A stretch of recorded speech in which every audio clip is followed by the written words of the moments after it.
Los Angeles Dodgers, they won last night. No, they didn't win last night. They won the last World Series in 1988, and they are getting another chance. That's right, it's time for sports.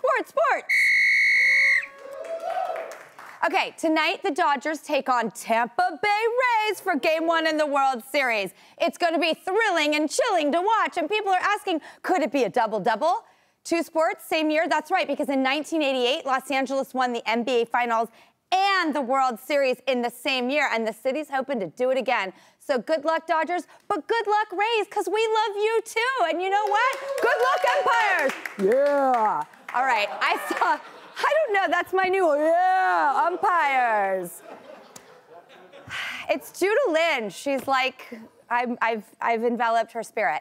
I saw this yesterday and it made me so happy. That's all you need to know. Pugs are hurting cows. Check out this viral video that brought it to our attention in the New York Post.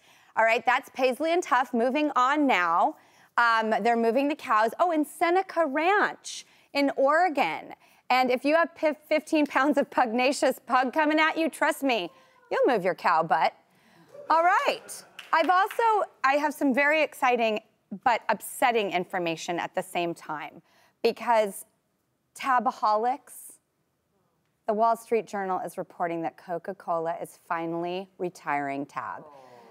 I mean, you're probably thinking, was it actually even around? You say, like, listen, Tab will be off the shelves by the end of 2020. And we have one Tabaholic here who wants to pay our respects because it is an 80s, you know, drink. And Courtney, the American doll from the 80s. Is that you? Courtney! Oh my God! Court, you heard it. Tab. I mean, what's that? Oh, you loved it as a tasty soda that your mom says was good for her waistline and yours? I'm not gonna lie, it was a little weird. But despite that, I'm so sorry that we have to see it go. Gosh, Courtney, what's next? Jolt Cola? God, this is just bad news. Courtney, thanks for stopping by. Okay, and finally, you've seen the latest cover of New York Magazine. It's one of the most powerful images this year. And coincidentally, it was taken by an old friend of mine. Please welcome photographer and my friend, Alexi Hay. Hi! Hey, Drew. Good to see you. Alexi, you're so looking like such an artiste. I'm coming to Drew's News. I'm so excited. Oh God, I think I still have Courtney voice. I'm sorry. Actually, this is just me from California in the 80s. This is what happens.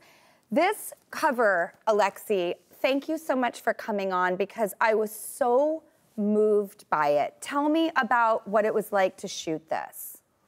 I mean, I was in a single-engine prop plane in the back seat, just trying not to lose my lunch and my camera bag. And I remember being up there, I was so nervous and so nauseous from the vertigo that I was barely able to shoot the picture.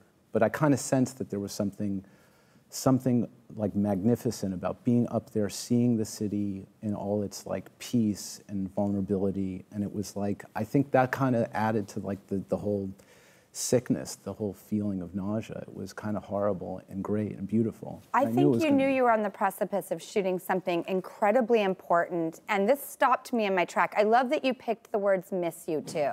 Well, listen, I think what made it great is the context, putting it on a magazine cover. What this magazine did is a gesture of, like, you know, it's associative art. It's not something that you immediately metabolize. Like, covers usually have to say what they're about immediately, directly. This is kind of weird. It's like you have to linger on it.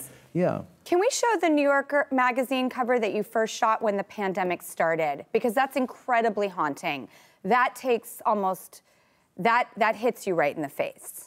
Right. Even though it's so desolate. But the thing that I really wanted to talk to you about is how magazines can take advantage of this unprecedented time and be poetic, you know, think pieces. Right. Because when I see like Lemonade or a fashion shoot, it's just not resonating with me. This magazine, Quest, that is a magazine from the upper, like from New York, it has a cover of them from the pandemic of 1918. Right.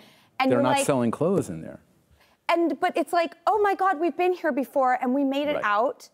And there was something so haunting that I loved about this cover. And I think the way that you took advantage of this moment and gave something people to think about and have a feeling about. I'm such a diehard magazine girl. I still subscribe to everything. I love paper.